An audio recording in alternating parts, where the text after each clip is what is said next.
Cachée dans les recoins méconnus de l'histoire biblique, se trouve une histoire que l'Église a longtemps tenté d'effacer. Si beaucoup connaissent Hénoch comme l'homme fidèle qui marchait avec Dieu, il existe un autre Hénoch, le fils de Caïn, le tout premier meurtrier de l'humanité. Ce descendant oublié devint le bâtisseur de la toute première ville humaine, eut des visions terrifiantes venues du ciel, et écrivit un livre si controversé que les premiers chefs de l'Église l'interdirent complètement.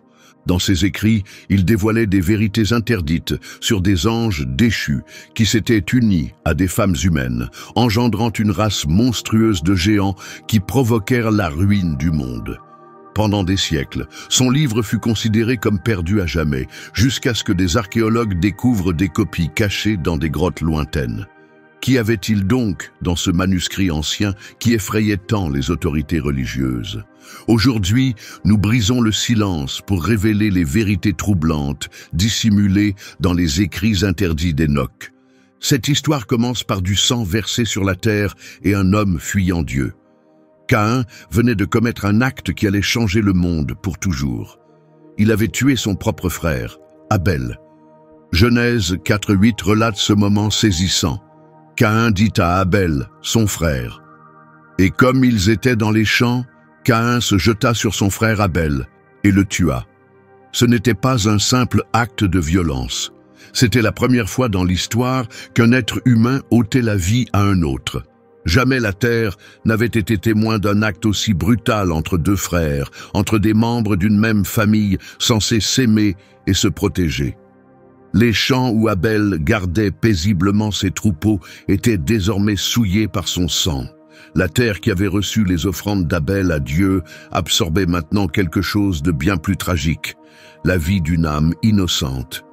Caïn se tenait au-dessus du corps sans vie de son frère, probablement sous le choc de ce qu'il venait de faire.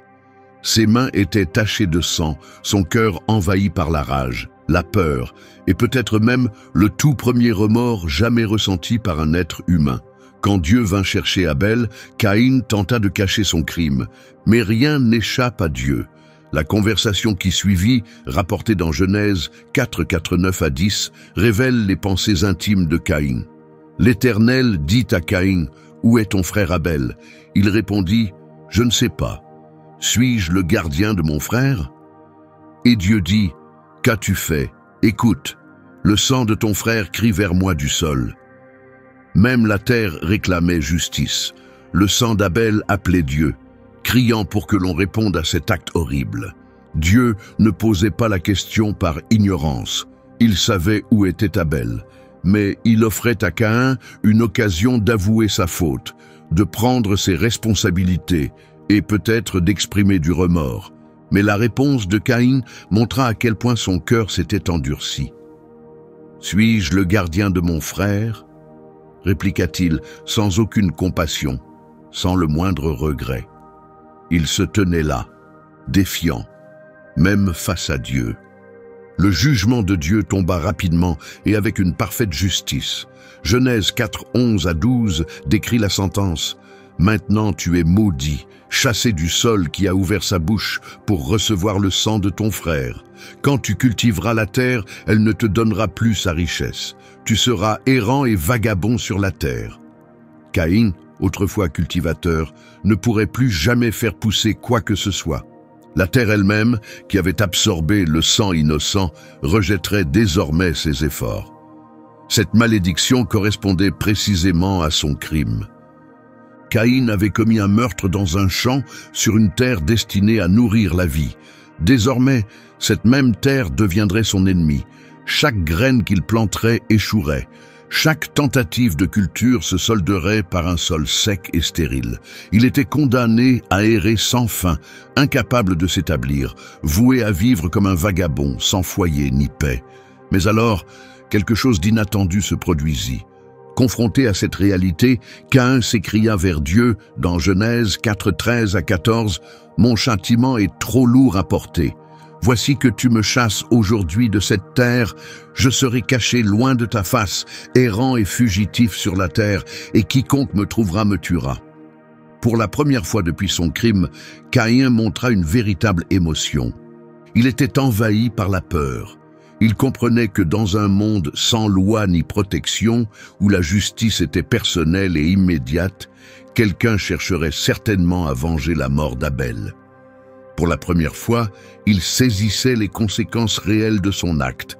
Sa punition ne se résumait pas à ce que Dieu avait décrété, elle incluait aussi la menace de représailles humaines. Abel avait été aimé. D'autres voudraient que justice soit rendue. Et à une époque sans tribunaux ni juges, la justice passait souvent par la violence. Pourtant, la réponse de Dieu révéla quelque chose d'étonnant sur sa miséricorde, même en plein jugement. Genèse 4,15 dit « L'Éternel lui répondit, si quelqu'un tue Caïn, il sera puni 7 fois. » Dieu mit alors un signe sur Caïn pour empêcher qu'on ne le tue. Ce signe n'était pas destiné à l'humilier, mais à le protéger. Il servait d'avertissement. Quiconque ferait du mal à cet homme subirait la colère divine. Mais quel était ce signe? La Bible ne le décrit pas précisément. Certains pensent qu'il s'agissait d'une cicatrice. D'autres suggèrent une marque visible, peut-être sur son front. Quelle que soit sa forme, elle était reconnaissable. Tous ceux qui croisaient Caïn savaient qu'il était sous la protection divine. Ce signe disait clairement « Dieu a déjà jugé cet homme. Ne le touchez pas. » Avec ce signe sur lui, Caïn entama sa vie d'exil. Genèse 4,16 raconte son départ. Caïn s'éloigna de la présence de l'Éternel et s'installa dans le pays de Nod, à l'est d'Éden. Le nom Nod signifie errance, et cette région désolée devint sa nouvelle demeure. Il quittait tout ce qu'il connaissait, sa famille, sa terre, sa vie d'avant. Il quittait aussi la présence de Dieu, chargé du poids du sang de son frère et du signe qui le distinguait à jamais. Le voyage vers Nod dut être rude et solitaire. Caïn s'aventura dans des terres inconnues, emportant le peu de provisions qu'il pouvait rassembler, sans savoir combien de temps il resterait en mouvement. À chaque pas, il s'éloignait un peu plus de la maison de son enfance, de ses parents, Adam et Ève, et des lieux où sa vie avait autrefois semblé stable. La marque sur son corps le protégeait des mains des autres, mais elle ne le mettait pas à l'abri de la solitude, du chagrin, ni du souvenir accablant de ce qu'il avait fait. Le pays de Nod était sauvage et vierge. Il n'y avait ni chemin, ni village, ni trace de civilisation. Caïn devait chercher de l'eau, chasser pour se nourrir et se construire un abri avec ce que la nature lui offrait. C'était une existence à l'état brut. Chaque jour demandait des efforts simplement pour survivre, trouver de quoi manger et boire afin de tenir jusqu'au lendemain. Mais même dans cette contrée sauvage, Caïn n'était pas totalement seul. Genèse 4,17 révèle un détail surprenant. Caïn connut sa femme, elle conçut et enfanta Hénoc. Attendez, Caïn avait une femme? D'où venait-elle? Bien que la Bible ne précise pas tout, elle indique clairement qu'Adam et Ève eurent d'autres enfants après Caïn et Abel. Genèse 5,4 explique qu'Adam vécut 800 ans après la naissance de Seth et qu'il engendra d'autres fils et filles. Ces premières générations s'étendirent sur de longues périodes et comptaient déjà de nombreuses personnes. Bien que l'histoire se concentre sur Caïn et Abel, la famille d'Adam et Ève continua à s'agrandir. Leurs autres enfants s'étaient mariés entre eux et avaient fondé de nouvelles familles. Au moment où Caïn tua Abel, la terre était déjà peuplée par d'autres descendants. Caïn rencontra une femme parmi eux, quelqu'un qui accepta de partager son exil et de bâtir un nouveau départ à ses côtés. Elle quitta son foyer et sa famille pour le suivre au pays de Nod. Ensemble, ils recommencèrent, tentant de reconstruire quelque chose à partir du passé brisé de Caïn. Peut-être avait-elle vu en lui ce que d'autres ne voyaient pas, ou peut-être cherchait-elle, elle aussi, une seconde chance. L'enfant qui naquit de leur union n'était pas un fils comme les autres, c'était Hénoc, le premier-né de Caïn. Le nom Hénoc signifie dévouement ou initiation. Caïn choisit peut-être ce nom pour symboliser son désir de dédier son fils à un nouveau chapitre, une page blanche dans cette terre inconnue. Ou bien, il espérait que cet enfant fasse partie de quelque chose de plus grand, quelque chose qu'il ne pouvait encore saisir. Peut-être, au fond de lui, Caïn souhaitait que ce fils puisse racheter d'une certaine façon ce qu'il avait perdu par sa terrible faute. La naissance d'Hénoch marqua un tournant dans la vie de Caïn. Pour la première fois depuis la tragédie d'Abel, il avait une raison de vivre au-delà de la simple survie. Il avait désormais un fils, un héritier, pour porter son nom et la trace de ce qu'il pourrait bâtir. Cet enfant représentait une lueur d'espoir, la possibilité d'un avenir différent et peut-être même un chemin vers la rédemption. En tenant son nouveau-né dans ses bras, Caïn dut être envahi par des émotions contradictoires. Il ressentait la joie d'être père, l'inquiétude face à un monde hostile et l'espoir fragile que cet enfant puisse vivre une vie bien meilleure que la sienne. La marque posée sur Caïn pour le protéger de la vengeance s'étendrait aussi à sa famille. Son fils grandirait sans la peur d'être puni pour le péché de son père. Mais l'histoire de Caïn ne s'arrête pas à la naissance de son fils.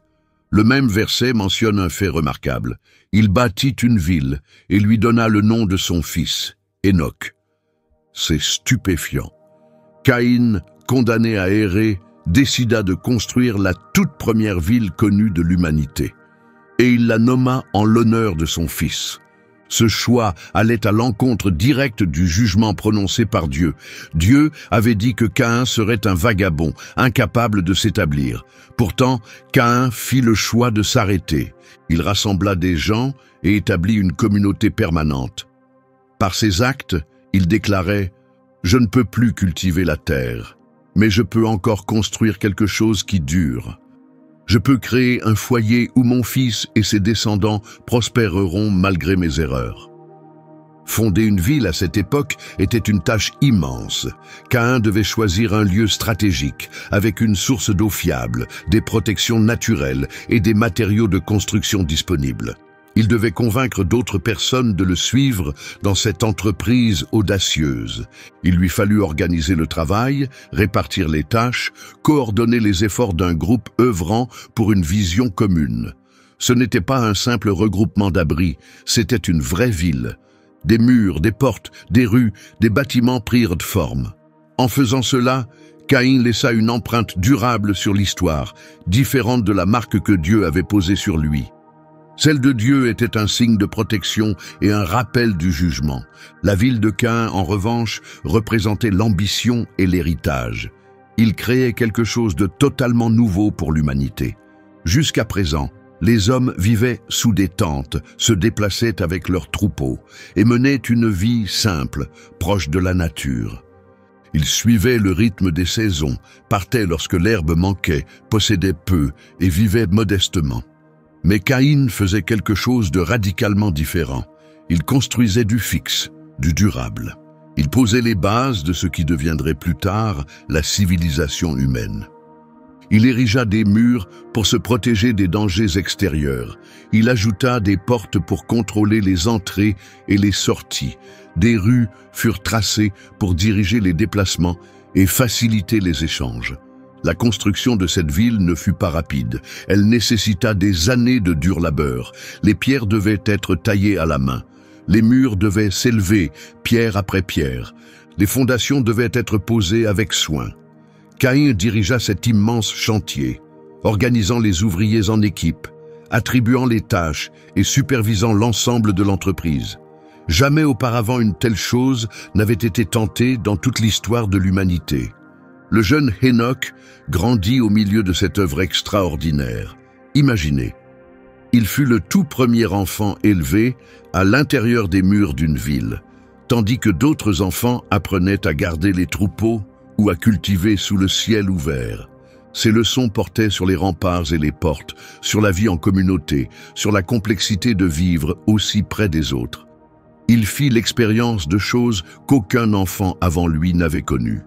La ville qui portait son nom devint à la fois son terrain de jeu, son école et son avenir. Il marchait dans les rues que son père avait tracées, jouait dans les cours imaginées par Caïn et apprenait auprès des habitants que celui-ci avait rassemblés. Chaque détail de sa vie quotidienne lui rappelait que tout cela existait grâce à la vision et à la volonté de son père. Mais ce n'étaient pas seulement les bâtiments et les rues qui façonnaient les premières années d'Hénoch, c'était aussi les gens qui avaient choisi de vivre là. La ville de Caïn attirait des personnes en quête de changement, désireuses de rompre avec les anciens modèles, des individus qui ne trouvaient pas leur place dans la tradition. Certains étaient venus comme Caïn, cherchant un nouveau départ. D'autres étaient des inventeurs, des créateurs, curieux d'explorer de nouvelles idées et de nouveaux modes de vie. Et puis il y avait ceux que la simple curiosité avait conduit là, fascinés par ce type d'établissement encore inconnu. La ville devint un centre d'innovation et d'expérimentation. Genèse 90 à 22 nous donne un aperçu des proches d'Hénoc et de leurs accomplissements.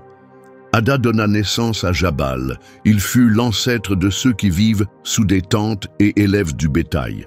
Son frère s'appelait Jubal. Il devint le père de tous ceux qui jouent de la harpe et de la flûte. Tsilla, de son côté, enfanta Tubal-Caïn, le premier artisan habile à travailler le bronze et le fer. Ces personnes n'étaient pas de simples cousins éloignés d'Hénoc. Ils vivaient avec lui dans la ville. Ils participaient activement à son expansion et à son évolution grâce à leurs talents et leurs idées. Jabal transformait la manière dont on élevait les animaux, développant de nouvelles méthodes pour s'occuper des troupeaux, même au sein d'un environnement urbain.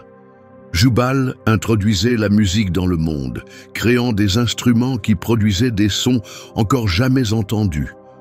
Tubal-Caïn maîtrisait l'art du métal, forgeant des outils et des armes bien plus efficaces que ceux en pierre ou en bois. Musique, métallurgie, élevage, urbanisme, tous ces progrès naissaient au sein même de la lignée de Caïn.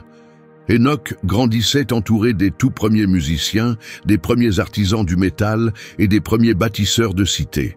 Sa ville devenait un centre de créativité et de découvertes humaines.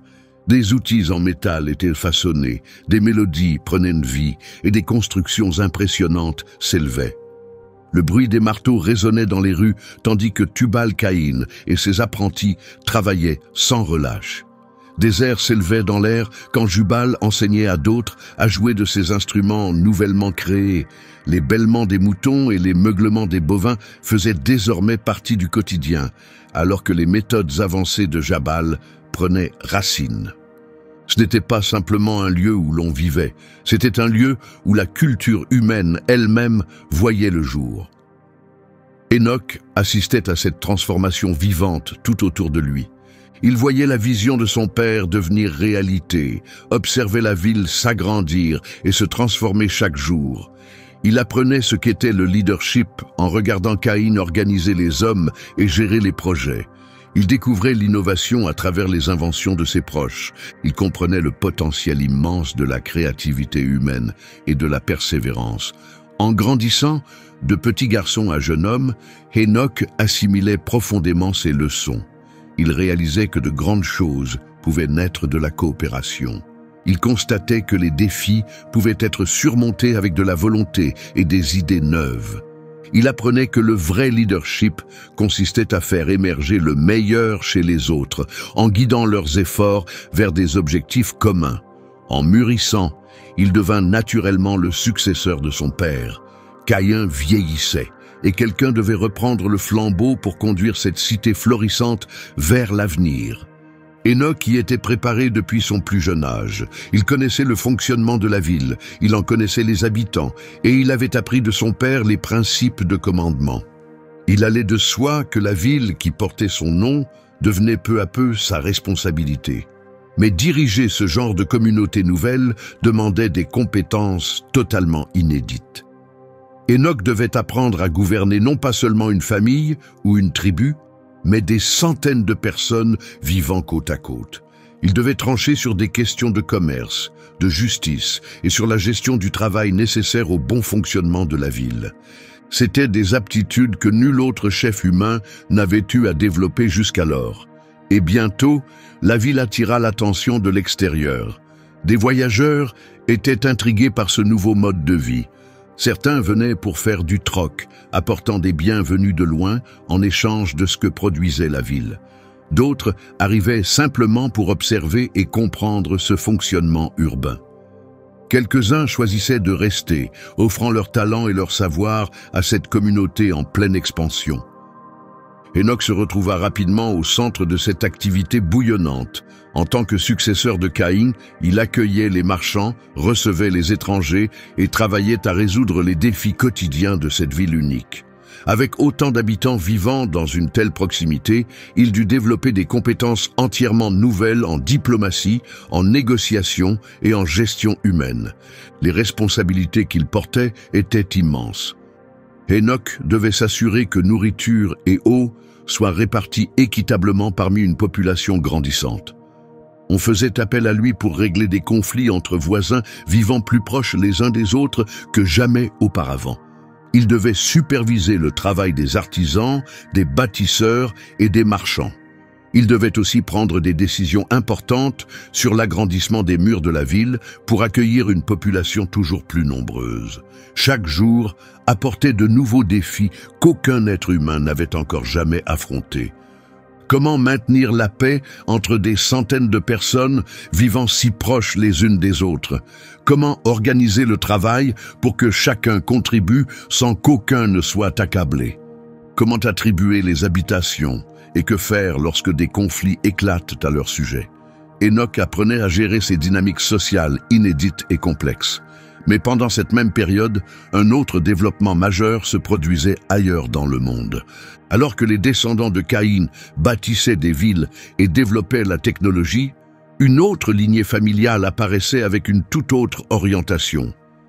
Genèse 4:25 à 26 nous dit: Adam connut encore sa femme. Elle enfanta un fils et l'appela Seth, car, dit-elle, Dieu m'a donné un autre enfant à la place d'Abel, que Caïn a tué.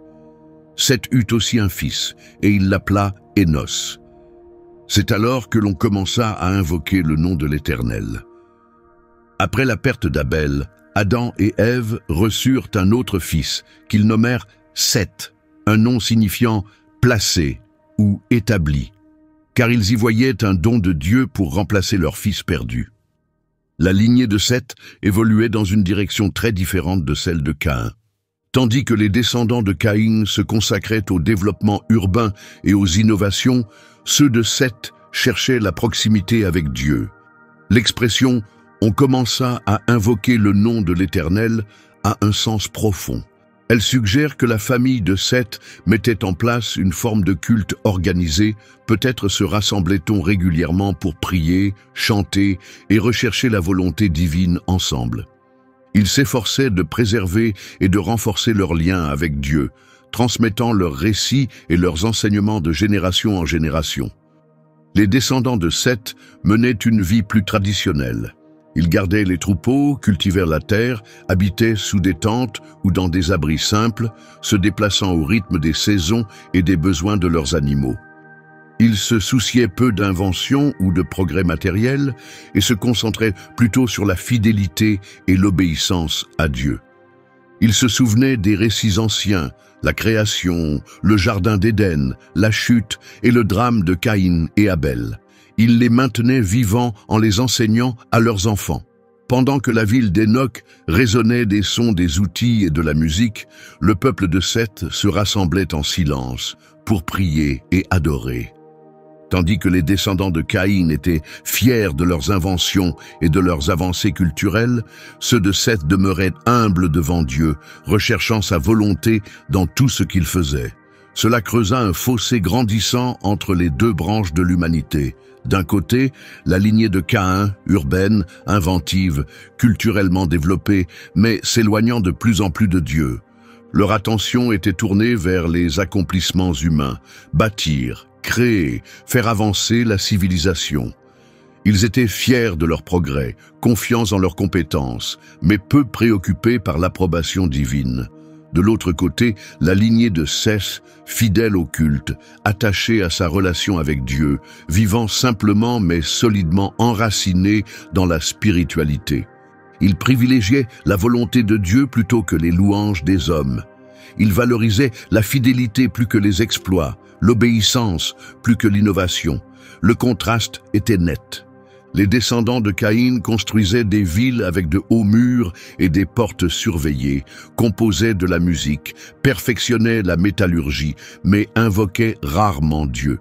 Ceux de Seth vivaient simplement, se déplaçant avec leurs troupeaux, mais se réunissaient régulièrement pour prier, entretenant leur lien avec le Créateur. Les deux groupes se croisaient rarement. La ville de Caïn se trouvait dans le pays de Nod, loin des lieux choisis par la famille de Seth pour s'établir. Cette distance n'était pas seulement géographique, elle était aussi culturelle et spirituelle. Chaque groupe développait ses propres valeurs, ses priorités, sa propre idée de ce que signifiait être humain. Parfois, des histoires circulaient entre eux.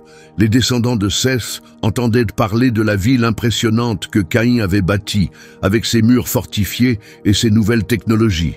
Les descendants de Caïn, de leur côté, entendaient parler de la piété des fils de Seth, de leur vie simple et de leur rassemblement régulier pour adorer Dieu. Mais ces récits ne faisaient souvent que renforcer la division au lieu de créer des ponts. Le peuple de Caïn voyait les descendants de Seth comme dépassés, trop religieux, peu intéressés par le progrès. Le peuple de Seth, lui, considérait les descendants de Caïn comme arrogants et détachés de Dieu, trop préoccupés par leurs œuvres et indifférents à leur Créateur. Enoch se retrouvait au cœur de cette fracture. Il était l'héritier de la toute première grande ville du monde, à la tête de la société la plus avancée de son époque. Mais il appartenait aussi à une lignée marquée par la violence et l'éloignement de Dieu. Il portait à la fois la fierté des accomplissements de sa famille et l'ombre de sa faute. En observant sa ville, la musique, l'artisanat, les grands bâtiments, la société bien organisée, il ressentait de la fierté pour ce que les siens avaient construit. La cité, qui portait son nom, témoignait de la capacité humaine à bâtir quelque chose de grand, destiné à traverser les générations. Mais lorsque Enoch entendait les récits des descendants de Seth et de leur lien profond avec Dieu, il ne pouvait s'empêcher de se poser des questions sur ce que sa propre famille avait sacrifié en poursuivant le progrès et la civilisation. Avaient-ils tant gagné sur le plan matériel pour finalement perdre leur fondement spirituel? Leur soif d'accomplissement humain les avait-elle fait oublier complètement le Créateur? Ces interrogations hantaient Enoch alors qu'il prenait pleinement la tête de la cité. Il reconnaissait les grandes réussites de son peuple, mais il percevait aussi un vide, quelque chose de manquant, profondément enfoui dans leur vie. Malgré tout leur progrès, il restait un vide, un manque spirituel qu'aucune invention ni réussite culturelle ne pouvait combler. Enoch se tenait à un carrefour, prêt à vivre quelque chose d'extraordinaire. Bien qu'il soit né dans le privilège et le pouvoir, élevé au cœur de la plus grande ville de l'humanité et préparé à conduire son peuple vers l'avenir, il portait aussi le lourd fardeau du passé de sa famille et la tension croissante entre le progrès humain et la connexion spirituelle.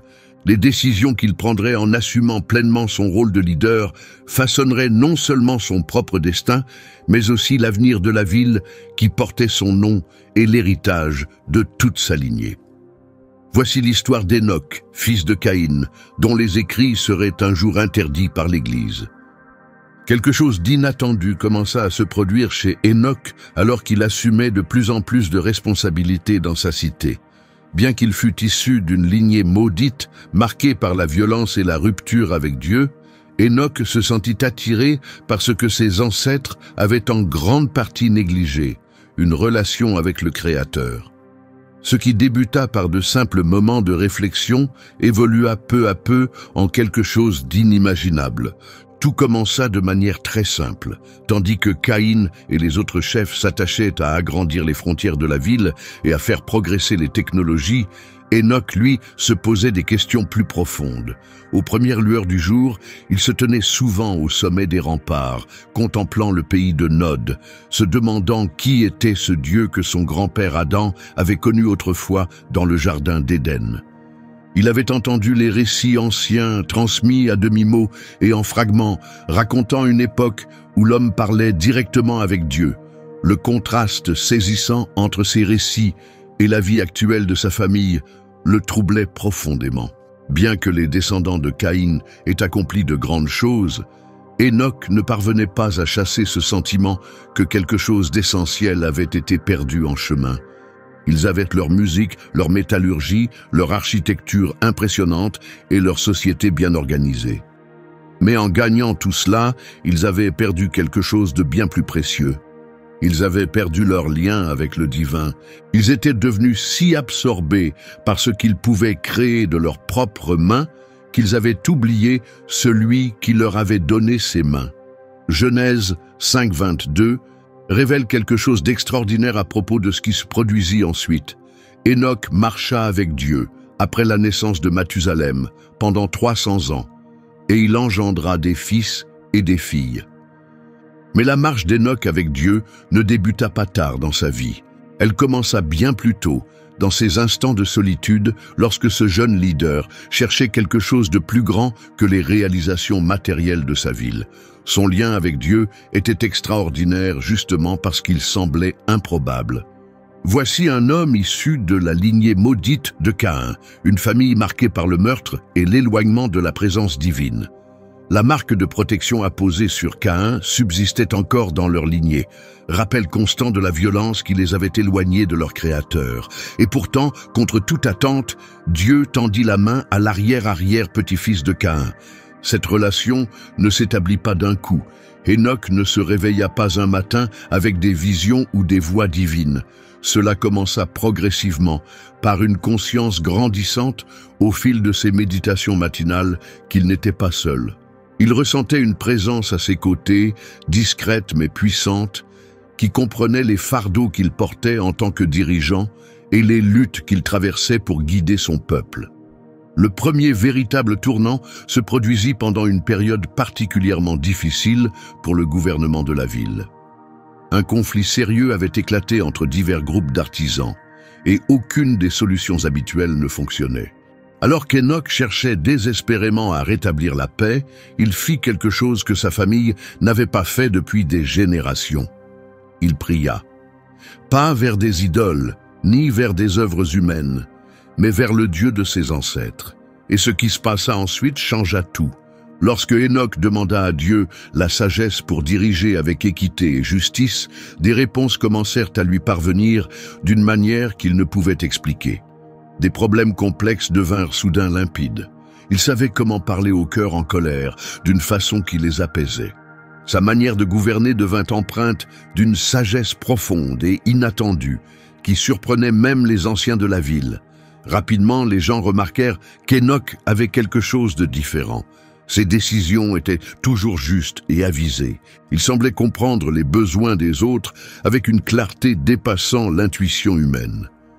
Lorsque des conflits surgissaient, il trouvait des solutions qui réconciliaient toutes les parties. Quand on venait à lui avec des peines, il trouvait toujours les mots justes pour consoler et guider. Mais les événements les plus extraordinaires survinrent durant ces temps de prière et de méditation. Enoch commença à faire l'expérience de ce qu'on ne pouvait qualifier que de vision divine. Ce n'étaient ni des rêves ni des illusions. C'étaient des perceptions nettes, indiscutables, qui lui révélaient des réalités bien au-delà des frontières de sa ville. À travers ces visions, il prit conscience d'un monde spirituel, existant parallèlement au monde matériel qu'il avait toujours connu. La première vision survint alors qu'Enoch priait, demandant à Dieu des orientations pour l'avenir de sa cité. Sans prévenir, sa perception s'élargit au-delà des murs de pierre qui l'entouraient. Il se vit en train de contempler la terre depuis une hauteur qu'aucun homme n'aurait pu atteindre. Il observait les forces spirituelles influençant les événements humains, un royaume invisible où les anges agissaient et où les desseins divins se manifestaient. C'était comme si ses yeux s'étaient ouverts sur un nouveau niveau de réalité. Le monde autour de lui restait le même, les rues, les murs, les bâtiments, les gens vacants à leurs occupations.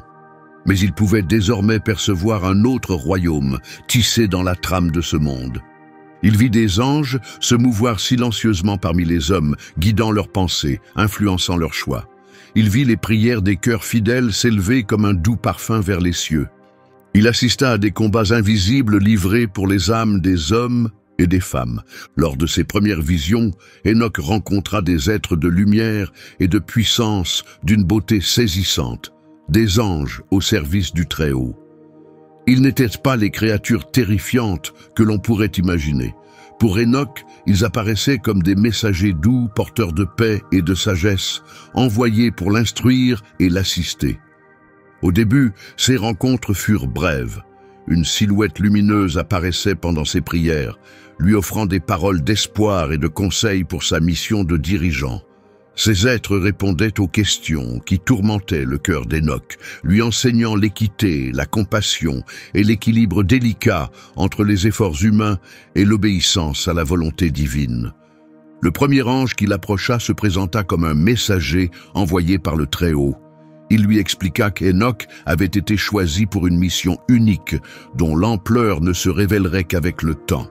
Cet ange, nommé Uriel, devint son principal mentor et compagnon au début de son cheminement.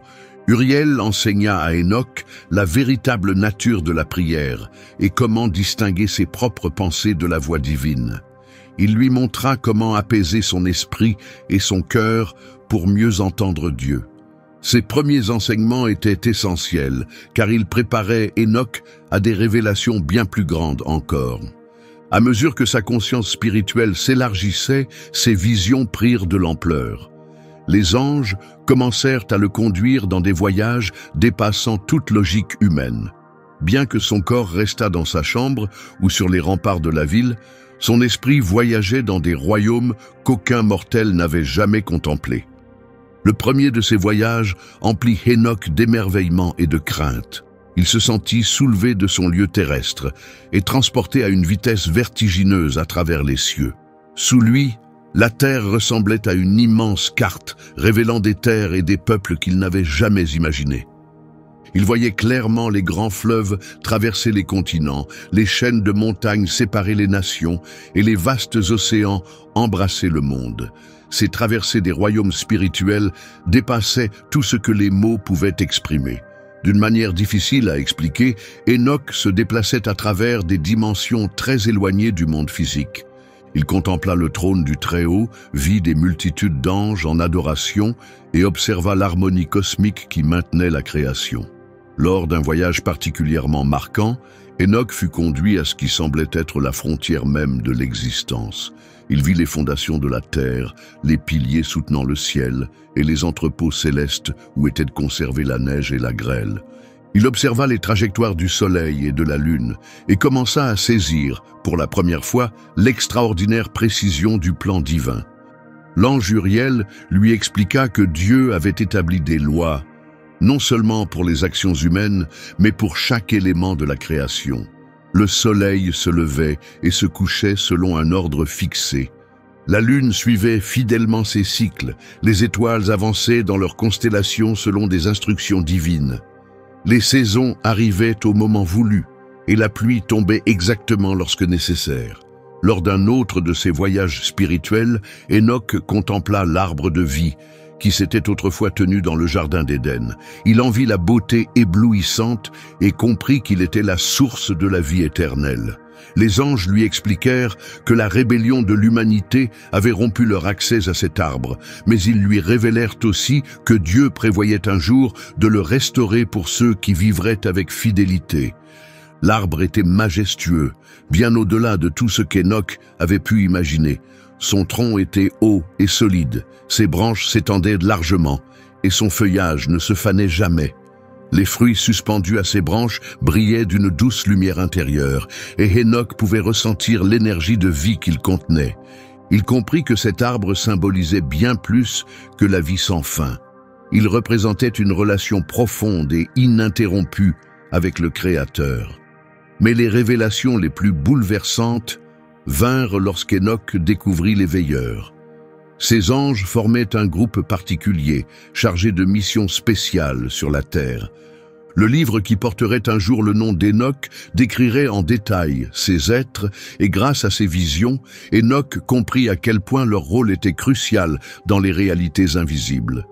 Les veilleurs avaient reçu pour mission de veiller sur l'humanité et de la guider. Ils possédaient des connaissances sur les mystères de la création, les mouvements des astres, les propriétés des plantes et des minéraux, les arts de la guérison et de la construction. Ils devaient aider l'humanité à se développer tout en restant fidèles à son Créateur. Au départ, les veilleurs accomplirent leur devoir avec loyauté. Ils enseignèrent aux hommes des savoir-faire pratiques comme l'agriculture, l'élevage et la fabrication d'outils utiles. Ils guidaient les humains dans le respect de Dieu, les aidant à prospérer. Servant de lien entre le ciel et la terre, ils expliquaient à l'humanité sa place dans la création divine. Mais quelque chose tourna terriblement mal chez certains d'entre eux. Par ses visions, Enoch vit comment certains anges commencèrent à désirer ce qui leur était interdit. Ils posèrent les yeux sur les femmes humaines et les trouvèrent belles.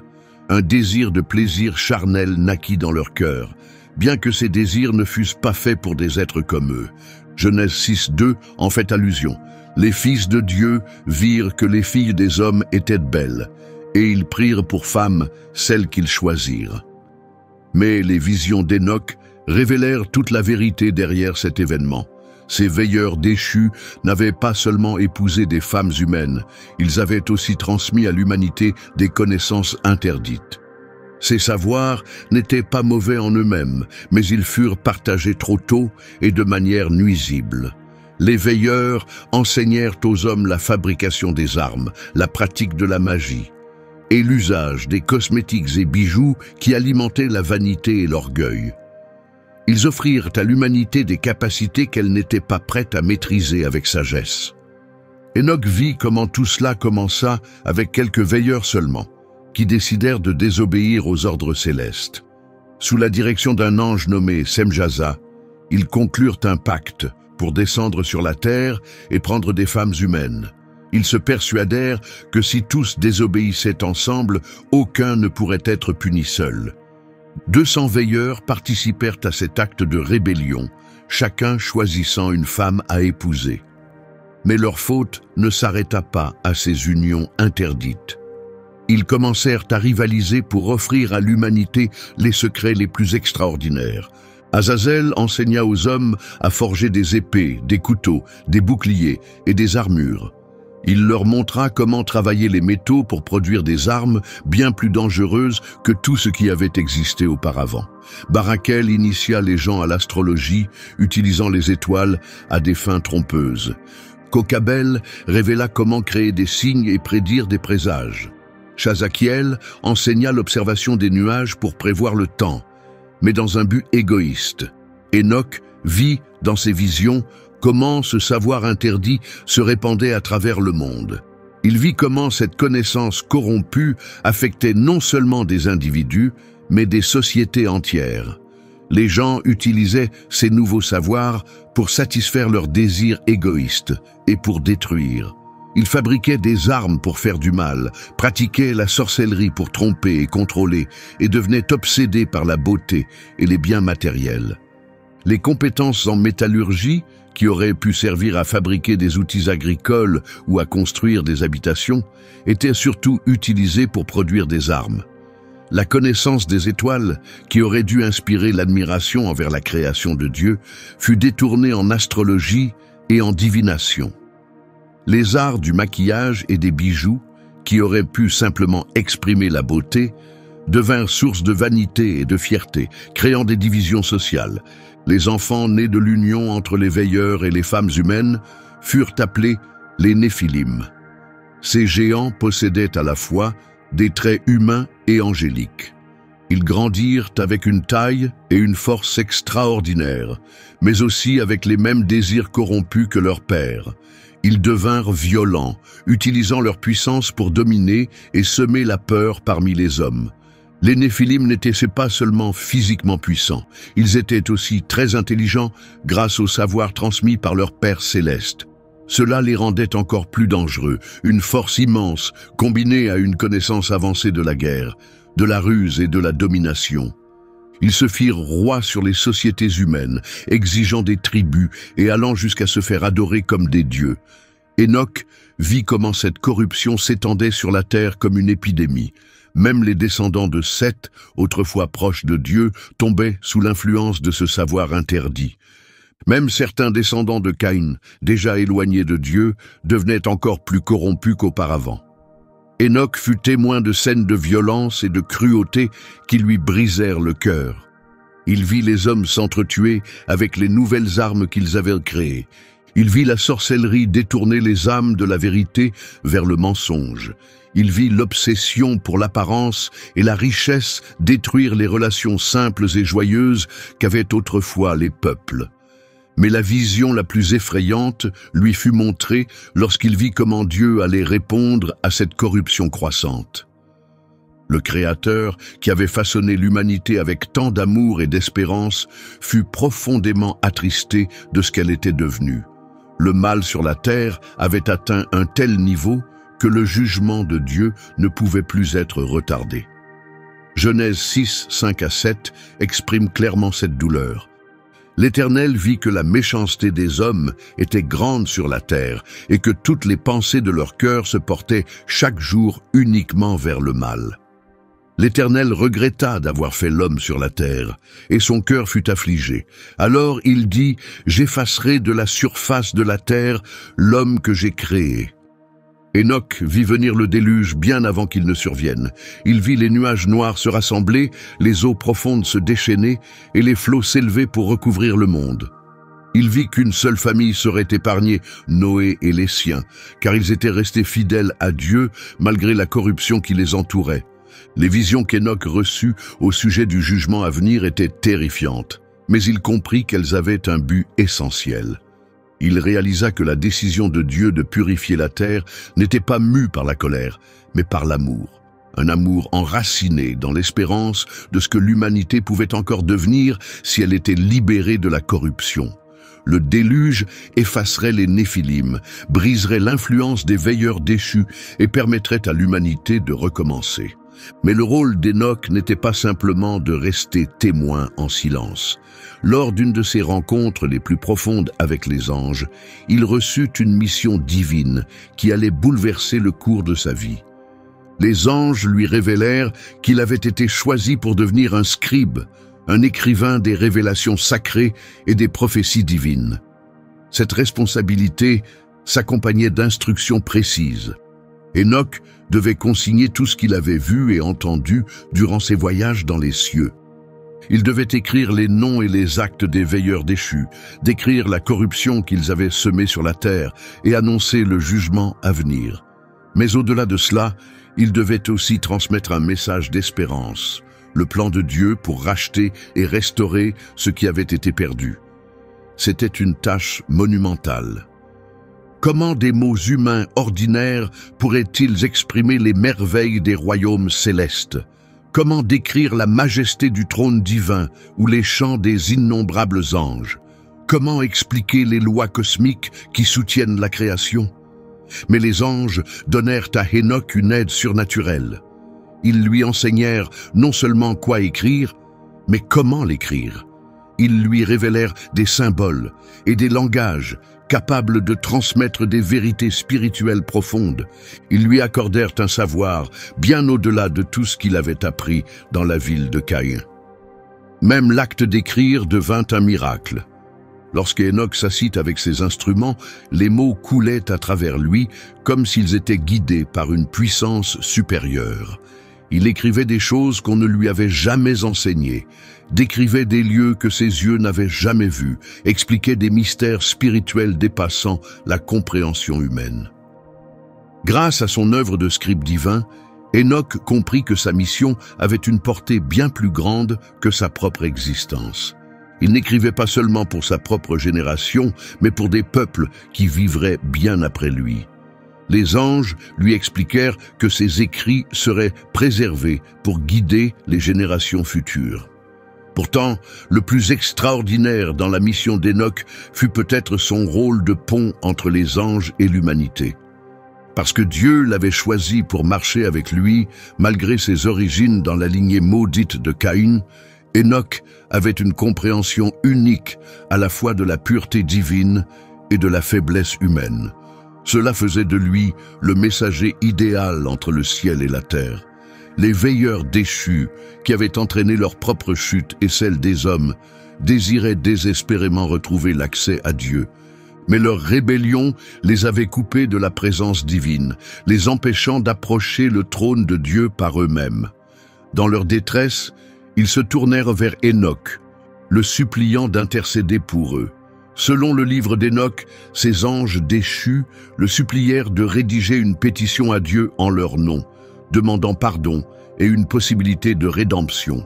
Ils reconnaissaient leur faute d'avoir égaré l'humanité et provoqué le jugement divin sur la terre. Ils espéraient que, par l'intermédiaire d'un homme encore proche de Dieu, un espoir de miséricorde subsisterait. Hénoch accepta de transmettre leurs requêtes, non pas parce qu'il excusait leurs actes, mais parce qu'il reconnaissait la valeur du pardon et l'importance de la rédemption. Porteur de leur supplique écrite, Hénoch la présenta lors d'une de ses visites dans les cieux. La réponse qu'il reçut fut claire et définitive. Dieu confirma la culpabilité des veilleurs et la nécessité de leur châtiment. Le mal qu'ils avaient semé sur la terre était trop profond pour être ignoré, et leur peine était justifiée. Pourtant, Dieu révéla aussi un plan plus grand de rédemption, non pour les veilleurs eux-mêmes, mais pour les hommes qu'ils avaient influencés. Hénoch comprit alors des vérités profondes sur la justice et la miséricorde, sur le lien entre choix et conséquences, et sur la possibilité de retrouver l'espérance. Il comprit que le pardon de Dieu est disponible à ceux qui se détournent sincèrement du mal, mais que certaines conséquences doivent suivre leur cours. Les veilleurs recevraient leur sentence, mais l'humanité, elle, aurait un jour une chance d'être restaurée. À mesure qu'Hénoch poursuivait son rôle de messager et d'écrivain sacré, quelque chose d'extraordinaire se préparait. Les anges commencèrent à lui parler d'un destin jamais entendu dans l'histoire humaine. Ils lui révélèrent qu'un avenir unique l'attendait, un avenir qui ferait de lui un être à part dans toute l'humanité.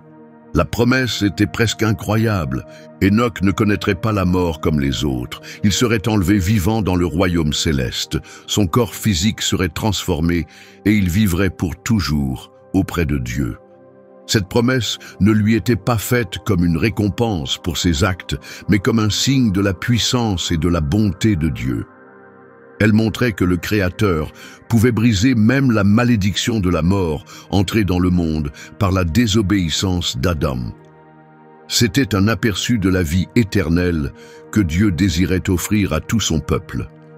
Les anges expliquèrent que le départ d'Hénoch servirait à plusieurs choses. Il montrerait à sa génération que Dieu désirait encore un lien étroit avec l'humanité.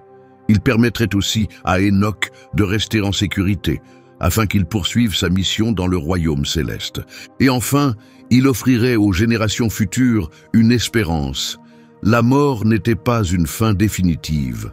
À l'approche de ce moment, Hénoch resta fidèle à sa tâche, consigner les messages divins et servir de lien entre le ciel et la terre. Il comprit que son service sur la terre le préparait à une mission encore plus grande dans les cieux, une mission éternelle. La dernière partie de son voyage terrestre fut marquée par des rencontres encore plus profondes avec la présence de Dieu. Ses visions se firent plus fréquentes et plus détaillées. Les anges commencèrent à lui révéler non seulement ce qui se passait de son vivant, mais aussi des prophéties concernant l'avenir, bien au-delà de sa génération. Il vit l'essor et la chute de royaumes, observa des peuples apprendre à connaître Dieu, et fut témoin d'événements qui marqueraient l'histoire humaine pour des siècles. Durant cette période, le rôle d'Hénoch dépassa celui de médiateur des anges déchus. Il devint intercesseur pour toute l'humanité, portant les prières et les espoirs des hommes devant le trône divin. Ceux qui vivaient dans la droiture le recherchaient, lui demandant de prier pour eux et leurs proches. Il comprenait qu'Hénoch possédait une proximité avec Dieu que personne d'autre n'avait. Les récits de ses dons spirituels extraordinaires se répandirent bien au-delà de sa région. Des voyageurs venus de contrées lointaines venaient lui parler et chercher ses conseils. Ils arrivaient avec leurs questions les plus profondes sur Dieu, la justice, la vie et la mort. Hénoch les ramenait toujours à la vérité centrale qu'il avait apprise au cours de ses voyages célestes. Dieu désirait une relation avec l'humanité, et cette relation était possible par la foi et l'obéissance. Achever ses écrits devint la mission ultime d'Hénoch durant ses dernières années sur terre. Le livre qui porterait son nom n'était pas qu'un recueil de visions, C'était un guide détaillé pour comprendre le monde spirituel et la place de l'humanité en son sein. Il décrivait les ordres célestes, expliquait les lois cosmiques, annonçait des événements à venir et offrait la sagesse nécessaire pour vivre justement dans un monde corrompu. Ses écrits étaient sans précédent. Il répondait à des questions que l'homme se posait depuis la création. Comment l'univers était-il structuré? Quels anges existaient et quels étaient leurs rôles? Comment les forces invisibles influençaient-elles la vie sur Terre? Quel était le but ultime de Dieu pour l'humanité? Le livre d'Hénoch offrait des réponses à tout cela et bien plus encore. Comme le dit Genèse 5:24. Hénoch marcha avec Dieu, puis il ne fut plus car Dieu le prit. Mais ce verset, si bref, ne reflète qu'à peine l'ampleur de ce qui s'était accompli dans la vie d'Hénoch. Parti d'une lignée marquée par la honte, il devint l'homme le plus spirituellement éveillé que la terre ait connu. Sa transformation de simple mortel en scribe céleste démontra que la miséricorde divine peut dépasser toutes les faiblesses humaines. Le livre qu'Hénoch rédigea au cours de son incroyable voyage spirituel était quelque chose de totalement nouveau pour l'humanité. Jamais personne n'avait tenté de consigner des visions aussi vives des cieux, une connaissance aussi détaillée des anges et du fonctionnement de l'univers, ou encore des prédictions aussi précises sur la fin des temps. L'œuvre d'Hénoch devint la première forme d'écriture apocalyptique, un genre qui influencerait la pensée religieuse pendant des générations. Hénoch s'approcha de son écriture avec la même dévotion qu'il avait autrefois montrée en dirigeant son peuple. Il nota soigneusement chaque vision avec précision, relata chaque rencontre avec les anges avec attention et conserva chaque prophétie exactement telle qu'elle lui avait été transmise. Il savait que ses paroles n'étaient pas destinées uniquement à son époque, mais aux générations futures. L'acte d'écrire était unique, au-delà de toute expérience humaine connue. Lorsqu'Hénoch s'asseyait avec ses outils, les mots semblaient couler à travers lui, guidés par une direction divine. Il décrivait des lieux que ses yeux naturels n'avaient jamais vus, expliquait des idées dépassant la pensée humaine ordinaire et consignait des noms et des événements révélés lors de ses voyages dans les cieux. Ce qui en résulta fut une œuvre vaste et détaillée. Elle ne contenait pas seulement les récits personnels d'Hénoch, mais offrait une compréhension claire de la façon dont les mondes spirituels et physiques étaient liés. Il y décrivait les différentes hiérarchies d'anges et les missions précises que chacun d'eux avait reçues dans la création divine. Il relata aussi la rébellion des veilleurs et expliquait comment leurs enseignements interdits avaient égaré l'humanité. Il avertissait du jugement à venir, mais parlait aussi de l'espérance d'une rédemption future. Ce qui rendait les écrits d'Hénoch si révolutionnaires était la profondeur et l'étendue des thèmes abordés. Les textes sacrés précédents étaient plus simples, centrés sur la relation de Dieu avec des individus, sur des lois morales de base et des chants de louanges. Le livre d'Hénoch était entièrement différent. Il présentait une vision complète de la structure de l'univers et expliquait comment les puissances spirituelles influençaient le monde matériel. Le contenu de son livre était à la fois captivant et troublant. Il écrivait en détail sur les anges déchus, nommant certains veilleurs et énumérant les connaissances interdites qu'ils avaient transmises aux humains. Azazel, par exemple, avait appris aux hommes à fabriquer des armes.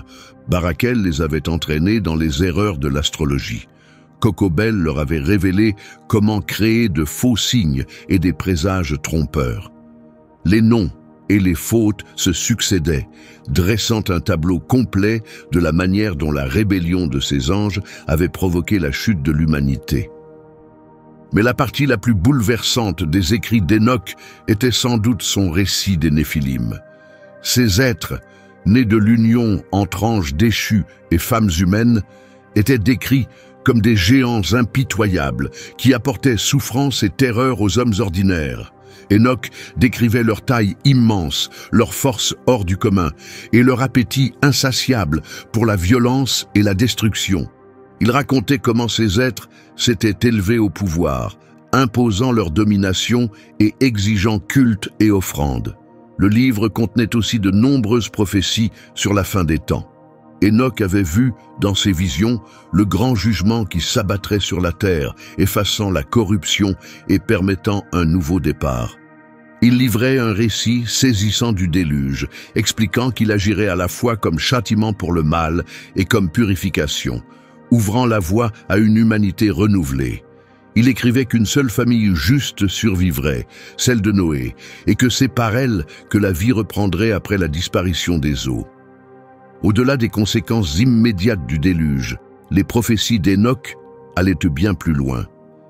Il parlait de l'ascension et de la chute des empires, de peuples qui finiraient par reconnaître Dieu, et d'un jour futur où la justice régnerait sur la terre.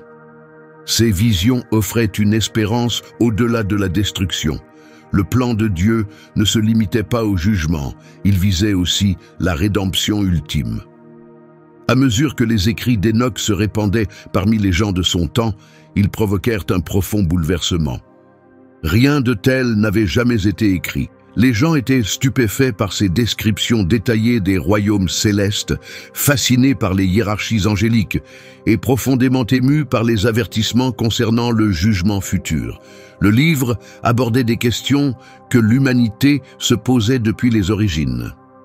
La première communauté juive accueillit chaleureusement les écrits d'Enoch. C'était un livre qui expliquait en détail ce qui n'était qu'évoqué rapidement dans d'autres textes. Le court passage de la Genèse sur les fils de Dieu prenant des femmes humaines devenait un récit complet de la rébellion angélique. La mystérieuse mention des géants sur la terre prenait tout son sens grâce aux descriptions précises des Néphilim. Les érudits et enseignants juifs commencèrent à étudier de près le livre d'Enoch, y trouvant des réponses aux questions les plus troublantes de la foi. Ces écrits les aidaient à comprendre pourquoi le mal était si répandu, comment des forces invisibles influençaient les événements humains, et quelles étaient les intentions finales de Dieu pour l'humanité. Le texte devint précieux, recopié et transmis avec soin. Le livre d'Enoch était particulièrement important pour les communautés juives, vivant des périodes de souffrance ou d'oppression. Lorsqu'elles étaient sous domination étrangère ou qu'elles se demandaient pourquoi les justes souffraient tandis que les méchants prospéraient, les paroles d'Enoch leur offraient des repères. Elles révélaient que derrière les épreuves terrestres existait une réalité spirituelle, que Dieu voyait la douleur humaine et que la vraie justice finirait par triompher.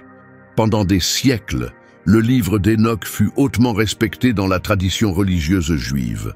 Il était cité par les maîtres, étudié par les sages et apprécié par les croyants ordinaires. Bien qu'il n'ait jamais été officiellement intégré aux écritures hébraïques, il fut largement reconnu comme une révélation authentique de Dieu. Beaucoup estimaient qu'il était essentiel pour quiconque cherchait à comprendre le monde spirituel invisible. Lorsque le christianisme émergea des racines juives, les premiers croyants adoptèrent naturellement la vénération juive pour les écrits d'Enoch. Les auteurs du Nouveau Testament connaissaient clairement son contenu, certains y faisant référence de manière directe ou indirecte. L'influence des écrits d'Enoch se retrouve dans les tout premiers textes chrétiens.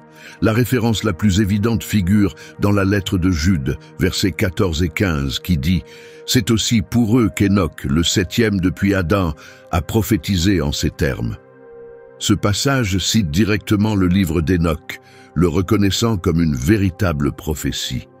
Jude mentionne également l'histoire de l'archange Michel disputant avec le diable au sujet du corps de Moïse, un récit lié aux traditions issues des écrits d'Enoch.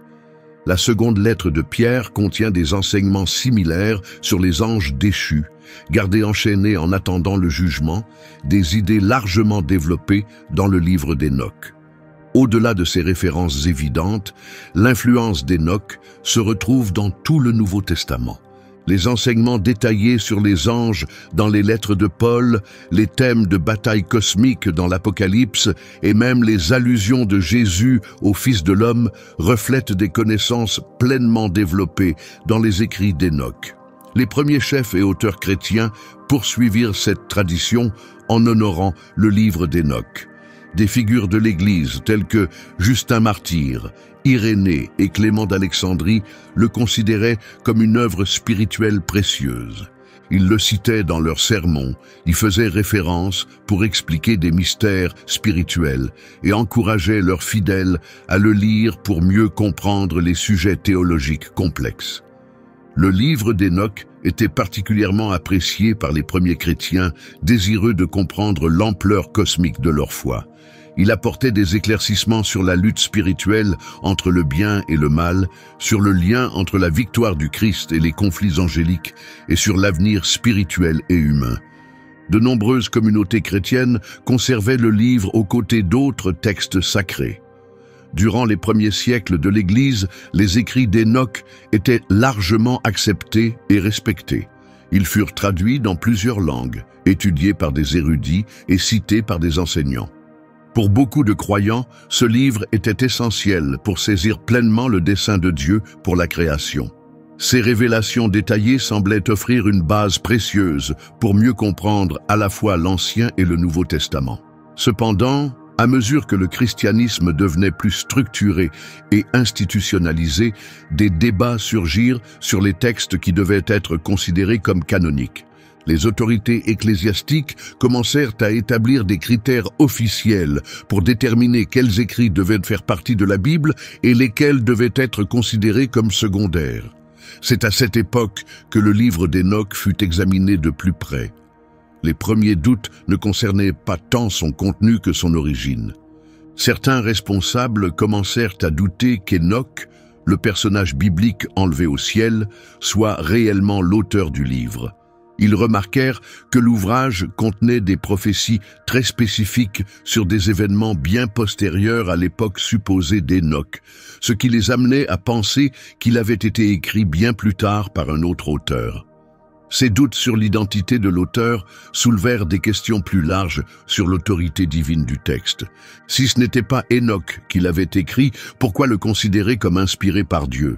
Les autorités ecclésiastiques commencèrent alors à tracer une ligne claire entre les textes attribués à des figures bibliques reconnues et ceux qui semblaient être des œuvres plus tardives portant des noms anciens. Il y avait également des inquiétudes concernant certains éléments du contenu. Bien que les thèmes principaux, ange déchu et jugement de Dieu, fussent acceptés, certains détails mettaient mal à l'aise certains responsables de l'Église. Les descriptions des anges s'unissant à des humains, l'accent mis sur des savoirs interdits et les longues listes de noms d'anges semblaient, pour certains, inutiles, voire dangereux.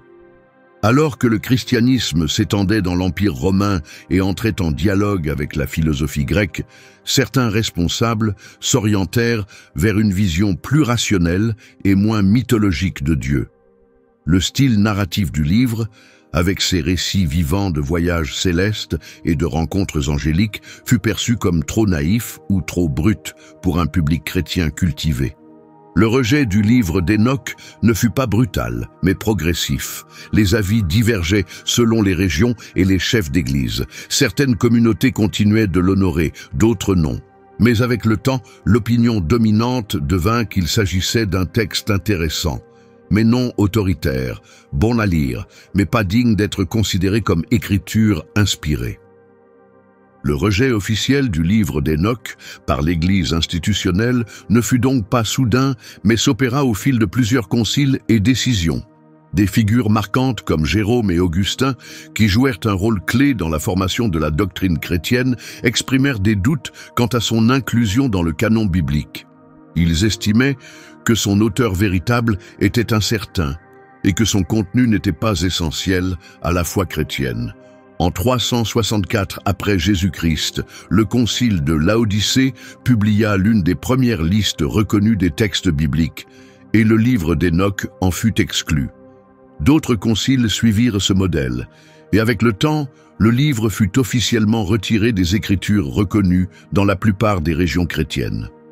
Au XIe siècle, le livre d'Hénoch était généralement considéré comme apocryphe par la majorité des églises. Ce rejet s'accompagna d'efforts pour limiter sa diffusion.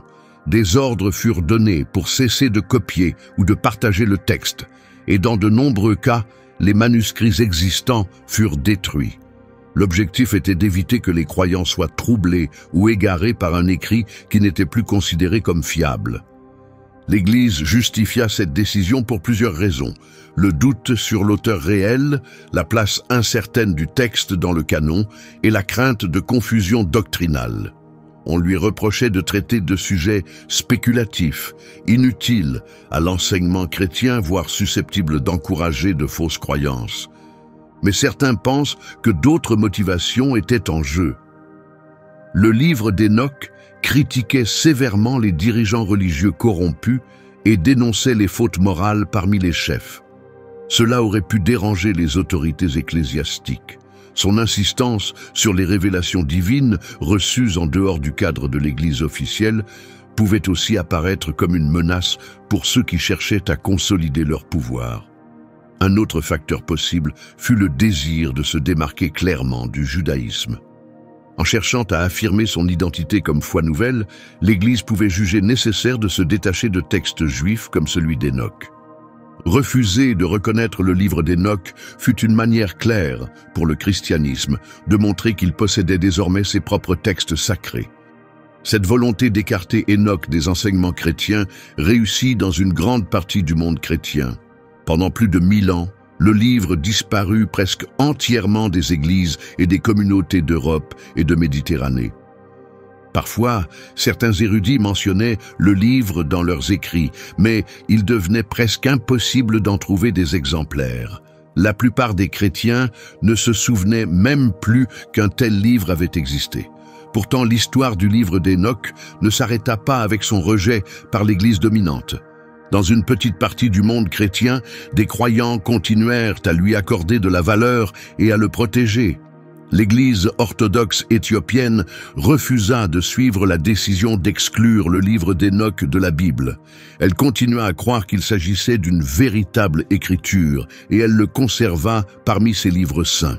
Les premiers missionnaires chrétiens avaient apporté le livre d'Hénoch en Éthiopie, où il fut traduit en Gèze, la langue locale. Alors que d'autres églises cherchaient à effacer ce livre, l'église éthiopienne défendit son importance, le copia, l'étudia et l'enseigna. Elle le traita comme une authentique partie de la Bible. Pendant plus de 1000 ans, l'église d'Éthiopie fut presque le seul groupe chrétien à posséder des copies complètes du livre d'Hénoch. Bien que quelques fragments et références aient survécu ailleurs, seuls les Éthiopiens préservèrent l'œuvre entière dans leurs bibliothèques religieuses et monastères. Ils continuèrent à le lire, à l'inclure dans leur culte et à le considérer comme un texte religieux essentiel. L'intérêt pour le livre d'Hénoch revint au XVIIIe siècle, lorsque des Européens visitant l'Éthiopie découvrirent des copies dans les monastères. Un explorateur écossais, James Bruce, ramena des exemplaires en Europe après son voyage dans les années 1770. Cet événement déclencha un regain d'intérêt académique pour ce texte longtemps oublié. Lorsque les chercheurs européens commencèrent à examiner les manuscrits éthiopiens, ils furent stupéfaits par leur découverte. Ils avaient enfin retrouvé la source de nombreuses citations et références connues dans les premiers écrits chrétiens, mais introuvable jusqu'alors. Le livre permit de combler des lacunes sur les idées juives et chrétiennes anciennes, restées floues pendant des siècles. La découverte de manuscrits encore plus anciens au XXe siècle, notamment parmi les manuscrits de la Mer Morte, confirma que l'Église éthiopienne avait bel et bien conservé une œuvre authentique. Les fragments du livre d'Hénoch retrouvés à Qumran prouvèrent que des groupes juifs à l'époque de Jésus connaissaient et respectaient ce texte, comme la tradition éthiopienne l'avait toujours affirmé. Aujourd'hui, le livre d'Hénoch est largement accessible et étudié par des chercheurs du monde entier. Bien que la plupart des églises chrétiennes ne le reconnaissent toujours pas comme écriture officielle, il est accepté comme un document historique majeur qui aide à comprendre les croyances juives et chrétiennes des origines. L'histoire de son rejet et de sa survie nous rappelle à quel point les choix religieux et politiques influencent les textes sacrés que l'on garde ou que l'on oublie. Sa redécouverte moderne a ouvert de nouvelles perspectives pour la recherche biblique et historique. Grâce à cela, les chercheurs ont pu retracer l'évolution des idées juives et chrétiennes comme jamais auparavant. Le livre apporte un éclairage essentiel sur les anges, les démons, la vie après la mort et les luttes entre le bien et le mal. Les chercheurs contemporains ont aussi redécouvert la richesse littéraire du texte, souvent sous-estimée par les générations passées. Son récit complexe, ses descriptions détaillées de l'univers et ses prophéties riches révèlent un talent d'écriture en avance sur son temps. Le livre d'Hénoch introduit des styles littéraires que l'on retrouvera plus tard dans d'autres textes apocalyptiques de l'histoire juive et chrétienne. À mesure que les experts poursuivent l'analyse de son contenu, l'influence du livre sur les textes religieux ultérieurs devient de plus en plus évidente. Beaucoup de thèmes et d'images présents dans la littérature juive et chrétienne postérieure trouvent leur origine dans les idées pleinement développées dans le livre d'Hénoch. Les enseignements élaborés sur les anges dans le christianisme médiéval, les combats cosmiques dans les récits apocalyptiques et même certaines traditions islamiques concernant les anges déchus portent l'empreinte de son influence. L'une des découvertes les plus remarquables est la profondeur avec laquelle les auteurs du Nouveau Testament se sont inspirés de la tradition hénochienne. Au-delà de la référence directe dans la lettre de Jude, les spécialistes ont relevé de nombreuses allusions subtiles et des thèmes partagés à travers tout le Nouveau Testament. Les paroles de Jésus sur le Fils de l'homme, les mentions de Paul sur les puissances spirituelles et les visions cosmiques de l'Apocalypse démontrent tous une connaissance des idées développées dans les écrits d'Hénoch.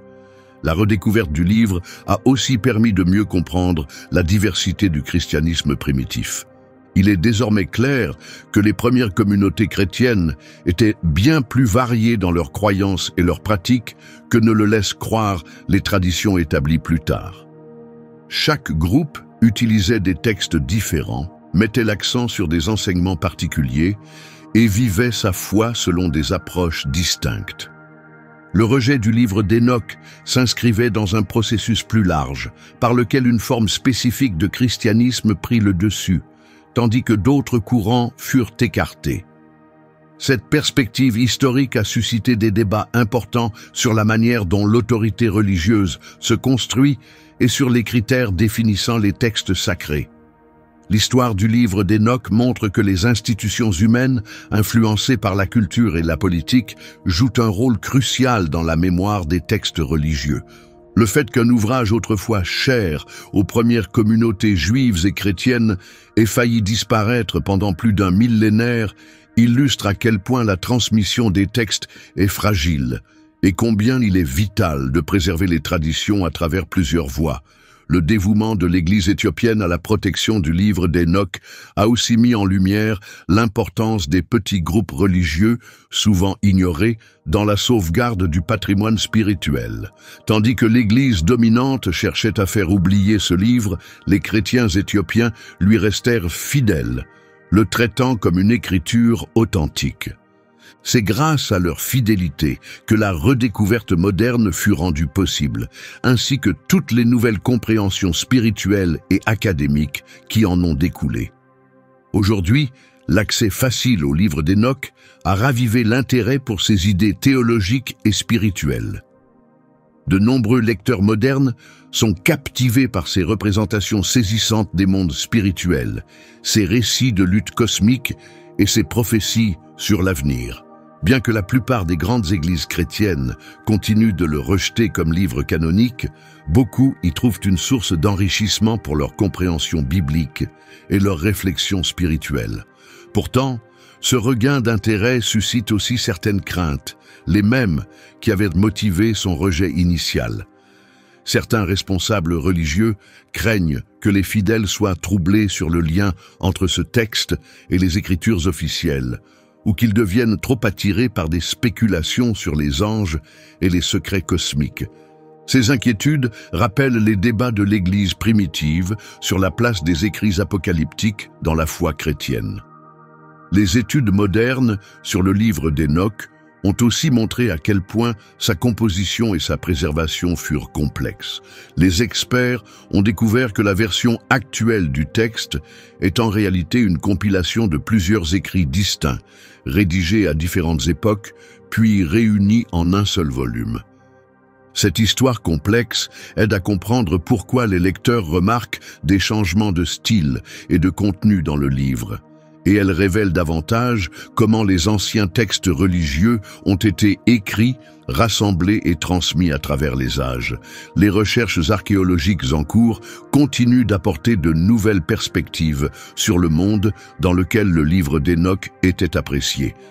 Les fragments retrouvés avec les manuscrits de la Mer Morte ont confirmé que plusieurs copies des écrits énochiens étaient conservées à Qumran, prouvant que ces textes étaient tenus en haute estime par la communauté juive qui y vivait. D'autres découvertes de manuscrits ont permis aux chercheurs de retracer la manière dont le livre d'Hénoch fut transmis et traduit au fil de son passage à travers différents groupes religieux. L'histoire de ce livre est un puissant rappel que les textes sacrés peuvent survivre malgré des obstacles immenses. Même si l'institution religieuse la plus influente de son époque a tenté de le supprimer, le livre a survécu grâce à l'engagement d'une communauté petite, souvent ignorée. Cet acte de préservation a fini par conduire à la redécouverte moderne du livre et à sa reconnaissance comme l'un des ouvrages religieux anciens les plus importants. Le chemin parcouru par le livre d'Hénoch, de son acceptation générale à son rejet officiel, puis à son regain d'intérêt, montre comment l'autorité religieuse et les décisions concernant les textes sacrés peuvent évoluer avec le temps. Ce qu'une génération considère comme une écriture essentielle peut être rejeté par une autre comme douteux, voire dangereux. Les critères utilisés pour définir ce qui est considéré comme autorité religieuse sont également influencés par les événements historiques et les décisions institutionnelles. Les débats actuels autour du livre d'Hénoch reflètent encore ces tensions constantes entre le pouvoir des institutions religieuses et la quête personnelle de sens spirituel. Certains voient dans cette redécouverte une occasion précieuse de retrouver des vérités spirituelles oubliées et d'élargir notre compréhension des traditions de foi anciennes. D'autres y voient une source de confusion potentielle, risquant d'éloigner les croyants des doctrines fondamentales. Pour l'Église orthodoxe éthiopienne, qui n'a jamais mis ce livre de côté, ce renouveau d'intérêt confirme la sagesse de son ancien choix. Les responsables de l'Église d'Éthiopie soulignent souvent leur fidélité à ce texte ancien comme preuve de leur lien profond avec les traditions chrétiennes des origines. Ils considèrent toujours ce livre comme une écriture sacrée, l'utilisant encore aujourd'hui dans leur culte et leurs enseignements. Le parcours extraordinaire du livre d'Hénoch, d'un message divin ancien à un bannissement puis à une redécouverte, montre comment les textes religieux traversent l'histoire de manière complexe. L'influence politique, les décisions des dirigeants religieux, les évolutions culturelles et les actions personnelles jouent toutes un rôle dans la survie ou la disparition des anciens écrits.